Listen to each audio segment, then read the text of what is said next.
మాజీ chief justice of India Shri NV Ramana గారికి గౌరవ ముఖ్యమంత్రి శ్రీ నారా చంద్రబాబు నాయుడు గారికి మధ్యలో నేను ఒక పోలికని గమనించానండి. ఏంటి ఆ పోలిక అంటే, ఎన్వి రమణ గారు తెలుగు ముద్దు ఇంగ్లీష్ వద్దు అంటారు. మన రెండు తెలుగు రాష్ట్రాల్లో ప్రజలు తెలుగులోనే చదువుకోవాలి, ఇంగ్లీష్ మనకి అక్కర్లేదు అని చెప్పేసి మన ఎన్వి రమణ గారు అంటుంటారు. ఆయన కుటుంబంలో మాత్రం పిల్లలందరూ ఇంగ్లీష్ మీడియంలోనే చదువుకుంటారు. అంటే ఎన్వి రమణ గారి కొడుకులు, కూతుర్లు, మనవళ్ళు, మనవరాళ్ళు మాత్రము ఇంగ్లీష్ మీడియంలో చదువుకోవాలంట. కానీ మన పిల్లలు మాత్రం కేవలం తెలుగు మీడియంలోనే చదువుకోవాలి అని చెప్పేసి ఒక హితబోధ అన్నది శ్రీ ఎన్వి రమణ గారు చేస్తుంటారు. అలాగే చంద్రబాబు నాయుడు గారు కూడా మీరు ముగ్గురిని లేదా నలుగురిని కనండి అని చెప్పేసి ఒక హితబోధ చేస్తాడు. ఆయన మాత్రం కేవలం ఒక్కడనే కంటాడు. ఆయన కొడుకు కూడా కేవలం ఒక్కడనే కంటాడు. కానీ మనం మాత్రం ముగ్గురిని లేదా నలుగురిని కనాలి అని చెప్పేసి చంద్రబాబు నాయుడు గారు అంటుంటారు. సింపుల్గా చెప్పాలంటే వీళ్ళిద్దరూ కూడా మనకి నీతులు చెప్తారు, కానీ వాళ్ళు మాత్రము ఆ నీతులని పాటించరు. అది నేను మీ అందరికీ చెప్పాలనుకుంటున్నటువంటి విషయం. ఈరోజు శ్రీ ఎన్వి రమణ గారు ఒక ప్రోగ్రామ్కి అటెండ్ అయ్యారు. దరిద్రం ఏంటంటే అది తెలుగుదేశం పార్టీకి సంబంధించినటువంటి ప్రోగ్రాం. తెలుగుదేశం పార్టీ ప్రోగ్రాం దరిద్రం ఏంటి అని మీరు నన్ను అడగొచ్చు. ఈయన మామూలు వ్యక్తి కాదండి. ఈయన ఒక మాజీ చీఫ్ జస్టిస్ ఆఫ్ ఇండియా.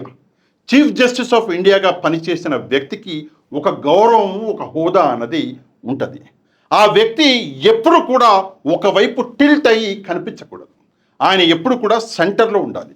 ఒక పార్టీ వైపు, ఒక కులం వైపు, ఒక మతం వైపు ఉన్నట్టుగా కనిపించకూడదు, ఉండకూడదు. ఫస్ట్ ఆఫ్ ఆల్ కనిపించకూడదు. ఎప్పుడు కూడా సెంటర్లో ఉండాలి, ఉండి ప్రజలకి న్యాయం చేయాలి. ఇది ఒక చీఫ్ జస్టిస్గా ఆయన చేయవలసిన పని. సరే, చీఫ్ జస్టిస్గా ఉన్నప్పుడు ఆయన ఏం చేశారు అన్న విషయాలకు నేను వెళ్ళను, కానీ మాజీ చీఫ్ జస్టిస్గా ఉన్నప్పుడు కూడా ఈ విషయాలని ఆయన పర్టికులర్గా ఫాలో అవ్వాలి. ఇది ఆయన ధర్మం. కానీ ఆయన ఈరోజు తెలుగుదేశం పార్టీకి సంబంధించినటువంటి ఒక ప్రోగ్రాంకి అటెండ్ అయ్యారు. ఏంటి ఆ ప్రోగ్రాము? ఇది మరో వింత. ఈ ప్రోగ్రాం పేరు ఒకసారి వినండి.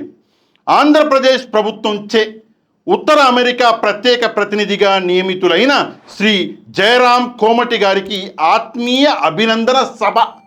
ఇది ఈ ప్రోగ్రాం పేరు. ఎవరికి ఆత్మీయ అభినందన సభ? శ్రీ జయరాం కోమటి గారికి. ఎవరి జయరాం కోమటి ఏంది అనేది కూడా మీకు చూపిస్తాను. ముందుగా శ్రీ ఎన్వి రమణ గారు ఏం మాట్లాడారో ఒకసారి వినండి, ఎందుకంటే నాకు చాలా ఆశ్చర్యం అనిపించింది. ఈ జయరాం కోమటి అనేటటువంటి వ్యక్తికి జోలబాడారు. ఎవరు అంటే మన ఎన్వి రమణ గారు. ఒక మాజీ చీఫ్ జస్టిస్ ఆఫ్ ఇండియా ఒక జయరాం కోమటి అనేటటువంటి వ్యక్తికి జోలబాడిండు. ఎట్లా బాడిండు అన్నది ఒకసారి చూడండి. మీకు వింతగా అనిపిస్తుంది, 100% అనిపిస్తుంది. ఆయన కూడా చూపించడం అనేది నా ధర్మం కాబట్టి దయచేసి కొంత జాగ్రత్తగా వినండి ఈయన మాటలు. దాని తర్వాత జయరాం కోమటి ఎవడో ఏంటో అన్న సంగతి కూడా నేను మీకు చెప్తా, వినండి ఒకసారి. అమెరికాలో వ్యాపింపజేయడం కోసం చాలా కృషి చేశాడు. అదేవిధంగా అమరావతి రైతులు ఉద్యమం చేసినప్పుడు ఆయన ఎంతో ఆవేదనతో నా దగ్గరికి వచ్చి మనం ఏమీ చేయలేమా అని చెప్పేసి మరి వాళ్ళకి ఏదైనా సహాయం చేయాలనేటటువంటి కార్యక్రమం చేపట్టి ఇక్కడ ఉన్నటువంటి వాళ్ళ మూలాలని మర్చిపోకుండా రైతుల తరపున ఆయన అనేక రకాలుగా సహాయం అందించారు. పక్కన ఎవరున్నారు చూడండి. వారు ప్రత్యేకించి అమరావతి ఈరోజు నిలబడటం కోసం ఆయన చేసినటువంటి న్యాయ సహాయం, ఆయన చేసినటువంటి ఆర్థిక సహాయాన్ని మనం గుర్తించుకోవాలని చెప్పేసి ప్రత్యేకించి అమరావతి రైతులకి గుర్తు చేస్తున్నారు. అంతేవిధంగా చంద్రబాబు నాయుడు గారిని మరి నిర్బంధించినప్పుడు ఆయన కమిషనర్ చంద్రశేఖర్ గారు ఇద్దరు నా దగ్గరికి వచ్చారు. చాలా ఆవేదన చెందారు. ఏమండి మరి మనం ఏమి చేయలేమా, ఇది అక్రమ నిర్బంధం కదా అని. మరి అనేక మంది న్యాయ నిపుణులతోటి కూర్చొని వాళ్ళు కష్టపడి మరి ఆయన ఏదో రకంగా బయటికి తీసుకొచ్చి రక్షించాలని చెప్పేసి, అదేవిధంగా అక్రమ నిర్బంధానికి వ్యతిరేకంగా చేయాలని చెప్పేసి కృషి చేయాలి, వ్యతిరేకంగా పోరాటం చేయాలని చెప్పేసినటువంటి వ్యక్తి. ఆయన తపన, బాధ మరి ఈ తెలుగు రాష్ట్రాలను పరిరక్షించుకోవాలని, తెలుగు ప్రజలకు సరైనటువంటి నాయకత్వం ఇప్పించాలనేటటువంటి కృషి. కాకపోతే పార్టీ ప్రత్యేకించి చంద్రబాబు నాయుడు గారు ఇటువంటి కార్యకర్తలను గుర్తించి పదవులు ఇస్తే ఇంకా పార్టీ బలపడుతుంది, మరి రాష్ట్రం అభివృద్ధి చెందుతుందని నేను భావిస్తున్నా. మరి ఇటువంటి కార్యకర్తలను గుర్తించాల్సినటువంటి అవసరం ఉందని చెప్పి కూడా నేను అనుకుంటున్నా. తెలుగుదేశం కోసం ప్రత్యేకించి అనేక సంవత్సరాలుగా అనేక స్థాయిల్లో కష్టపడినటువంటి వ్యక్తులు, ఆర్థికంగా నష్టపోయినటువంటి వ్యక్తులు, అదే విధంగా మరి నిర్బంధం పాలైనటువంటి వ్యక్తులు ఉన్నారు. మరి వారందరినీ కూడా గుర్తించి సముచిత రీతిలో మరి గుర్తిస్తారనేటువంటి ఆశిస్తున్నా. ఎందుకంటే మనం కష్టాల్లో ఉన్నప్పుడు సహాయపడినటువంటి వాడిని మనం గుర్తించి మళ్ళా మనం సహాయం చేయటం అనేటువంటిది మన నైజం స్వభావం. అందుకనే నందమూరి తారక రామారావు గారు ఇన్ని సంవత్సరాలన్నా గతించి మనం అందరం ఆయన్ని గుర్తుపెట్టుకొని మరి అభిమానిస్తాం. అందుకని నేను ప్రత్యేకించి మీ అందరికీ చెప్పేది ఏంటంటే, మనం కొన్ని విషయాలని కొంతమంది వ్యక్తుల దగ్గర నేర్చుకోవాలా. సమాజ సేవ, మానవత్వం, మరి పొరుగువాడి గురించి ఆలోచించడం అనేటటువంటి ముఖ్యమైనటువంటి విషయాల్ని జయరాం దగ్గర స్ఫూర్తితో గుర్తించాలని చెప్పి కోరుకుంటూ, జయరాం గారి దగ్గర స్ఫూర్తితో గుర్తించాలంట. ఇక్కడ నేను మీకు ఒక విషయం చెప్పానండి. తెలుగుదేశం పార్టీ ఒక పొలిటికల్ పార్టీ. ఎన్వి రమణ గారు ఒక మాజీ సిజే. ఆయన ఒక పార్టీ అంతర్గత వ్యవహారానికి సంబంధించి ఒక సజెషన్ అనేది ఇస్తున్నారు. ఎవరికి? ముఖ్యమంత్రి గారికి. ఇంతకన్నా దౌర్భాగ్యం మరొకటి ఉంటుందా? ఒక మాజీ చీఫ్ జస్టిస్ ఆఫ్ ఇండియా ఈరోజు ఒక పార్టీ అంతర్గత విషయాలలో ఒక సజెషన్ ఇస్తున్నాడు. ఏమని అంటే, ఈ జయరాం గారి లాంటి వ్యక్తులు ఎవరైతే పార్టీ కోసం పనిచేశారో వాళ్ళకి పదవులను ఇవ్వండి అని చెప్పేసి ఒక రికమెండేషన్ చేస్తున్నారు మాజీ సిజే గారు. నిజంగా దౌర్భాగ్యం అండి, నిజంగా దౌర్భాగ్యం. మన దేశానికి పట్టినటువంటి అతిపెద్ద పీడ ఏంటంటే ఈ మతాలు, ఈ కులాలు. కులపిచ్చి, మతపిచ్చి కలిగినటువంటి కొంతమంది పెద్దలు దేశాన్ని ఫంగస్ లాగా పట్టేశారు. దేశాన్ని ఒక వైరస్ లాగా పట్టి పీడిస్తున్నారు. వీళ్ళే ఈ దేశానికి పట్టినటువంటి సగం దరిద్రం. ఎంత పెద్ద గౌరవమైనటువంటి కుర్చీలో కూర్చున్నారండి. ఒక మాజీ సిజే అంటే అదొక గౌరవం. ఆ గౌరవాన్ని పక్కన పెట్టేసి ఒక వ్యక్తికి పదవులను ఇవ్వండి అని చెప్పేసి ఒక పార్టీ అంతర్గత వ్యవహారాలలో మీరు సజెషన్స్ ఇస్తారా? ఇదా మన జ్యుడిషియరీ మీకు నేర్పించింది? సరే, ఏ చట్టంలో ఉందో ఒకసారి చెప్పండి. సరే, మీరు ఒక జడ్జిగా, మీరు చీఫ్ జస్టిస్ ఆఫ్ ఇండియాగా పనిచేశారు కదా, ఏ చట్టం చెబుతుంది ఒక మాజీ సిజే ఇలాగా సజెషన్స్ ఇవ్వచ్చు అని చెప్పేసి? ఒకసారి చట్టంలో చూపించండి, ఏ సెక్షన్లో ఉందో దయచేసి చూపించగలరా? దయచేసి చూపించండి. మీ భాషలోనే అడుగుతున్నా, ఎక్కడన్నా ఉందా? ఏ చట్టం చెప్తుంది ఒక మాజీ సిజే తెలుగు భాషలో చదువుకోండి అని చెప్పేటటువంటి మాట ఏ చట్టంలో ఉంది? సరే, ఓకే, మీరు తెలుగు భాషలో చదువుకోండి అన్నారు. ఇంతకు ముందు కూడా ఆర్ నారాయణమూర్తి గారు మాట్లాడారు ఈ విషయం మీద. నిజంగా పిండేసినాడు. సార్, మీరందరూ ఇంగ్లీష్ మీడియంలో చదువుకొని పెద్ద పెద్ద మనుషులు అవ్వాలా, మా పిల్లలు మాత్రం తెలుగు మీడియంలో చదువుకుని ఎప్పుడు పేదవాళ్ళగానే మిగిలిపోవాలా అని చెప్పేసి అడిగిండు ఆర్ నారాయణమూర్తి గారు ఈయన ముందే. ఇది ఒక మాజీ సిజే క్రెడిబిలిటీ. ఇంతకి దిగజార్చడం అవసరమా రాజకీయాల కోసం? సరే, సింపుల్గా నేను మాజీ సిజే ఎన్వి రమణ గారిని ఒక మాట అడిగి మనం ఈ జయరాం కోమడి దగ్గరికి వెళ్దామండి. ఏంటి ఆ మాట అంటే, సరే ఓకే సార్, తెలుగు మీడియంలో చదువుకుందాం, నో ప్రాబ్లం. మీరు సివిల్ సర్వీసెస్ ఏదైతే ఎగ్జామ్స్ ఉన్నాయో వాటిని తెలుగు మీడియంలో పెట్టించే ధైర్యం ఉందా మీకు? పెట్టిస్తారా? మా పిల్లలు తెలుగు మీడియం చదువుకుంటారు, అందరూ ఇంగ్లీష్ మీడియం అటు చూడాలి. అసలు మన పిల్లలకి తెలుగు మీడియం అనేది చదివిస్తాం, మీరు చెప్పినట్టే వింటాం. సివిల్ సర్వీస్లో ఉన్నటువంటి ఎగ్జామినేషన్స్ అన్నీ కూడా తెలుగు మీడియంలో పెట్టించే ధైర్యం మీకుందా? సరే, సివిల్ సర్వీస్ వేరండి. ఈరోజు డిగ్రీ, పోస్ట్ గ్రాడ్యుయేషను, ఇంటర్మీడియట్, ఈ పేపర్లన్నీ త్రూఅవుట్ కంట్రీ తెలుగు మీడియంలో పెట్టించేటటువంటి ధైర్యం మీకుందా? చేయగలరా మీరు? పెట్టించండి, అందరం తెలుగు మీడియంలో చదువుకుంటాం, ఏముంది? అదంతా చేయరు. మీ పిల్లలు మాత్రం ఇంగ్లీష్ మీడియంలో చదువుకుని పెద్ద పెద్ద జడ్జిలు, పెద్ద పెద్ద అడ్వకేట్లు, పెద్ద పెద్ద బిజినెస్ మ్యాన్లు, ఐఏఎస్లు, ఐపీఎస్లు అయిపోవాలి. మా పిల్లలు మాత్రం కేవలము తెలుగు మీడియంలో తెలుగు మీడియం వద్దని నేను అనను, తెలుగు మీడియం కావాలా. తెలుగు మీడియంలో నేను చదువుకున్నా కాబట్టి ఈరోజు తెలుగు ఇంత బాగా మాట్లాడుతున్నా. ఒక ముస్లిం అయ్యండి, తెలుగు భాష అన్నది తల్లి, ఒప్పుకుంటా. తెలుగు భాష కంటే స్వీట్ లాంగ్వేజ్ ప్రపంచంలో లేదు.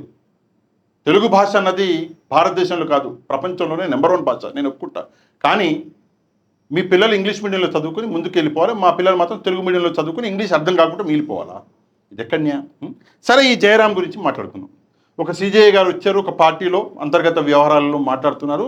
ఆ జయరాం గారి గురించి, జయరాం కోమటిని జోలబాడిండు. ఓకే, ఎవరి జయరాం కోమటి అని చెప్పేసి మీరు అడగొచ్చు. ఇందాక చూపించారు మీకు, ఇందులోనే కనిపించాడు ఒక 2 సార్లు.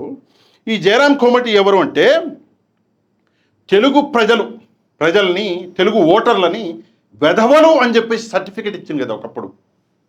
తెలుగు ఓటర్లని వెధవలు అని చెప్పేసి సర్టిఫికేట్ ఇచ్చింది కదా, ఆ పెద్ద మనిషి ఈ జయరాం కోమటి.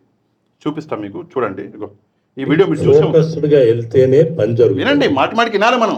All we need to do is focus on ఒక 5 to 10 ఫ్యామిలీస్. మనకు తెలుసు, మన ఊరు వెళ్తే ఈ యదవ మనకి ఎట్టి పరిస్థితుల్లో ఓటు వెయ్యడు అని ఓటు వేసేవాడు. వాడిని మార్చడంలో మన నైపుణ్యం ఉపయోగించాలి. వాడిని ఏ రకంగా అయినా కానీ మనకున్న ఎబిలిటీతో, వాడికి పిల్లలు ఉంటారు, పెళ్ళం ఉంటుంది, అన్నీ ఉంటాయి. వాడి అవసరం ఏంటో తెలుసుకొని దానికి మనం ట్యూన్ చేసుకోగలిగితే డెఫినెట్ గా ఒక ఫ్యామిలీ మారితే 4-5 ఓట్లు మారుతాయి. దట్ విల్ హ్యావ్ ఈచ్ కాన్స్టిట్యున్సీలో ఒక 1000 ఓట్లు మార్చగలిగినా కూడా మనం అంత దూరం నుంచి ఇక్కడికి వచ్చినందుకు న్యాయం చేసిన వాళ్ళు అవుతాం. 2-3 లక్షల రూపాయలతో, ఒకవేళ డబ్బుతోటే మార్చగలిగినా కూడా 2-3 లక్షలతో ఆ 10 కుటుంబాలని మార్చగలిగిన కెపాసిటీ మనకుంది. ఈ రూమ్ లో ఉండేవాడికి 2 లక్షలు ఖర్చు పెట్టడం అనేది పెద్ద ఇష్యూయే కాదు. It the critical time. ఈ 1 month టైంలో ఇంకా మనకి there is no honeymoon, it is a do or die situation లాగా మనం గోల్ ఓరియంటెడ్గా వెళ్దాం.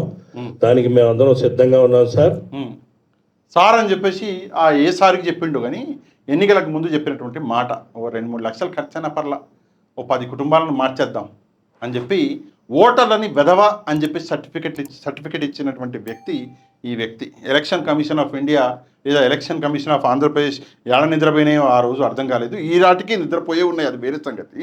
అయితే ఈ వ్యక్తి ఇంత కష్టపడ్డాడు అని చెప్పేసి చంద్రబాబు నాయుడు గారు రీసెంట్గా ఏం చేశారు అంటే, ఈ వ్యక్తికి ఒక పోస్ట్ ఇచ్చిండు. ఇదే జియో, నేను ఇంతకు ముందు కూడా ఒక ప్రోగ్రామ్ చేశా, ఈ జియో వచ్చినప్పుడే చేశా. ఏమని ఇచ్చారు అంటే, శ్రీ జయరాం కోమటి appointed as special representative government of Andhra Pradesh for north America. ఈయన ఎన్ఆర్ఐ అంట, నాకు కూడా తెలియదు.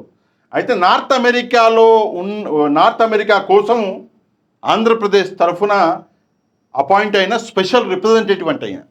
ఆ ప్రోగ్రామే ఈరోజు జరిగింది. అందులోనే మన మాజీ సిజేఐ గారు హాజరయ్యి అటెండ్ అయ్యి ఆ స్పీచ్ ఇచ్చారు. ఈయనకి ఈ పోస్ట్ ఇచ్చి ఎంత కట్టబెడుతున్నారు తెలుసా? నెలకి 1,93,500 రూపాయలు. ఇది ఆయనకి శాలరీ కింద 60,000 ఇస్తున్నారు.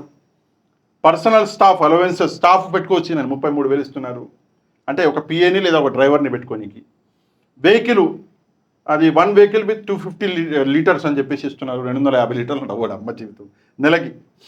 Vehicle allowances okay, per month 60,000. అట్లా లెక్క కూడుకుంటూ వెళ్తే 1,93,500 రూపాయలు నెలకి ఈయనకి కట్టబెడుతుంది ఆంధ్రప్రదేశ్ ప్రభుత్వం, ఎక్కడో అమెరికాలో ఉన్నోడికి. ఇది విషయం. అంటే మాజీ సిజేఐ గారేమో పార్టీ కోసం కష్టపడినటువంటి వ్యక్తులకి పదవులు ఇవ్వండి అంటాడు. చంద్రబాబు నాయుడు గారేమో 2-3 లక్షలు ఖర్చు పెట్టండి అని చెప్పేసి అప్పట్లో వచ్చి ఓట్లు దండుకొని వెళ్ళినటువంటి వ్యక్తికి 1,93,500 రూపాయలు నెలకి జీతం ఇచ్చే ఒక పదవిని ఇస్తాడు. నిజంగా సిగ్గుచెడు కాదు ఇది? ఎవడబోసం ఇది? ప్రజలదే కదా. నో డౌట్ అవసరం అనిపిస్తే ఇవ్వండి. కానీ నేను చెప్పేది ఏంటంటే, ఈ జయరాం కోమటి గారిని మించినటువంటి జ్ఞానం ఉన్నటువంటి వ్యక్తులు ఇంకెవరు లేరా? మన రాష్ట్రంలో పేద పిల్లలు, యంగ్స్టర్స్ చదువుకొని హయ్యెస్ట్ ఎడ్యుకేషన్ అచీవ్ అయ్యి ఈరోజు ఖాళీ కూర్చుని ఉన్నారు. లేదు అమెరికాలో ఉన్నోడే కావాలనుకుంటారా?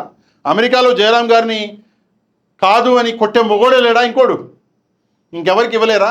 ఇవ్వాలి, జయరాం గారికి ఇవ్వాలి. ఆయన కోసం క్రియేట్ చేయబడినటువంటి పోస్ట్ అండి ఇది. ఇదేమీ లేదు బొక్క, ఇది ఎక్కడుంది? ఆయన కోసం క్రియేట్ చేశారు. చేసి ఒక మాజీ సిజేఐ చేత ఈరోజు జోలబాడించుకున్నాడు. చంద్రబాబు నాయుడు గారికి రికమెండేషన్లు చేసుకున్నాడు. ఈ 1,93,500 రూపాయలు సరిపోవట్లేమేమో జయరాం గారికి అనుకుంటున్నాను నేను. అందుకే పోస్ట్ ఇచ్చినాక కూడా, ఎందుకంటే దాదాపుగా ఇది జనవరిలో ఇచ్చినటువంటి జియో, జనవరి 8 కనిపిస్తుంది కదా, ఈ జనవరిలో ఇచ్చినటువంటి జియో మళ్ళీ ఈరోజు ప్రోగ్రాం పెట్టి మళ్ళీ జోలబాడించుకుంటున్నాడంటే ఆ 1,93,000 సరిపోవట్లేము అనుకుంటా ఆయనకి. ఇంకో పదవి ఏమైనా కావాలని చెప్పేసి సిజేఐ గారితో రికమెండేషన్ ఏమైనా చేయించుకుంటున్నాడేమో అని చెప్పేసి నాకు అనుమానం. ఏది ఏమైనప్పటికీ కూడా ఒక సిజిఐ మాజీ సిజిఐ ఇలాగ మాట్లాడడము ఒక పార్టీకి కొమ్ము గాయడం అన్నది చట్టరీత్యా పక్కన పెట్టేస్తే సరే రిటైర్ అయ్యిండు ఆ పక్కన పెట్టేస్తే మోరల్లీ అది రాంగ్. విలువలు కొన్ని ఉండాలి, అది రాంగ్. ఒకటి. రెండోది, ఆంధ్రప్రదేశ్ ఓటర్లని వెధవ అన్నటువంటి ఈ వ్యక్తిని పట్టుకొని ఈ వ్యక్తికి ఈ పోస్టులు ఇవ్వడం ఇది ఇంకొక బ్లండర్. సరేలే ఇట్లాంటి చాలా ఉన్నాయి. అట్లా చెప్పుకుంటూ పోతే ఈ జయరాం కోమటి అనేటటువంటి వ్యక్తి బయట కనిపిస్తున్నాడు. కనిపించని వ్యక్తులు చాలామంది ఉన్నారు, చాలా అంటే ఇంకా చాలామంది ఉన్నారు. వాళ్ళందరికీ కూడా చంద్రబాబు నాయుడు గారి గెలుపుకు బాగా కష్టపడ్డారంట. వాళ్ళకి పదవుల్ని ఇచ్చిండు చంద్రబాబు నాయుడు గారు. ఏది ఏమైనప్పటికీ కూడా ఈరోజు రమణ గారు మాట్లాడినటువంటి మాటల గురించి మీరేమనుకుంటున్నారు? ఒక కమెంట్ చేసి వీడియోని లైక్ చేయండి. వీడియోని లైక్ చేయడం మాత్రం మర్చిపోతండి. ఎందుకంటే మీరు లైక్ చేస్తేనే వీడియో అనేది ముందుకు వెళ్తుంది, ప్రజల దాకా చేరుతుంది. వీడియోని లైక్ చేయండి. మీకు ఇంకా నా మీద ప్రేమ ఎక్కువైతే వీడియో యొక్క లింక్ని మీకు తెలిసిన వాళ్ళందరికీ షేర్ చేయండి. దాంతోపాటు చివరిగా వీడియో మొత్తం చూశాక నా ఛానల్ని సబ్స్క్రైబ్ చేసుకున్నటువంటి మిత్రులు ఛానల్ని కూడా సబ్స్క్రైబ్ చేసుకుని వెళ్ళండి. నెక్స్ట్ వీడియోలో మళ్ళీ కలుద్దాం. అంతవరకు థ్యాంక్ యూ వెరీ మచ్. జై హింద్.